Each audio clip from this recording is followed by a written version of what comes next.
Friend जनप्रिय prank में आपका स्वागत है। ये हमको बहुत ही खुशी हो रही है कि जो कि हमारे बहुत ही अच्छी कंपनी है बिप्टा। जी हाँ, बिप्टा, जिससे हम चाहते हैं कि आप सभी बिप्टा से जुड़िए और अच्छे अच्छे एक्टर, डायरेक्टर, सिंगर जो भी हैं सब लोग जुड़ रहे हैं, तो आप लोग भी जुड़िए, अच्छे से कार्य करिए। तो आइए, बिप्टा, जो कि बिप्टा का मतलब है बॉलीवुड इंटरनेशनल फिल्म एसोसिएशन, तो बहुत ही अच्छे है, जिसमें लोग ज़्यादा से ज़्यादा तरीके से ज्वाइन हो रहे हैं और अच्छे से अच्छी सुविधा मिल रही है।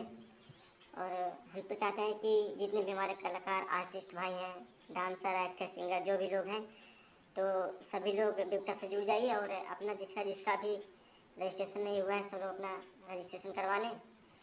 तो आइए देखिए, मैंने भी कराया था, मेरा हो चुका है। देखिए हमारे बिप्टा कंपनी से जो कि टी शर्ट आया हुआ है, दिखा रहे हैं आप लोगों को।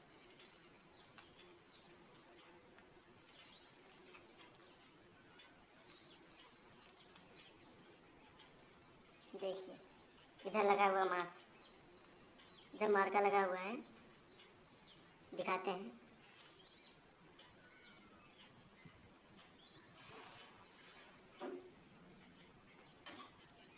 उल्टा आ रहा हुआ है, पीछे से भी है। बिप्टा कंपनी जो कि बहुत ही जैसे बंसी बॉलीवुड, हॉलीवुड, टॉलीवुड है, इसी तरह से हमारी ये कंपनी है बिप्टा, जिससे जो भी लोग जुड़ रहे हैं अच्छे से अच्छे सिंगर, एक्टर, डायरेक्टर, उनको बहुत ही अच्छी सुविधा मिल रही है। और देखिए बिप्टा की तरफ से कार्ड भी आया है।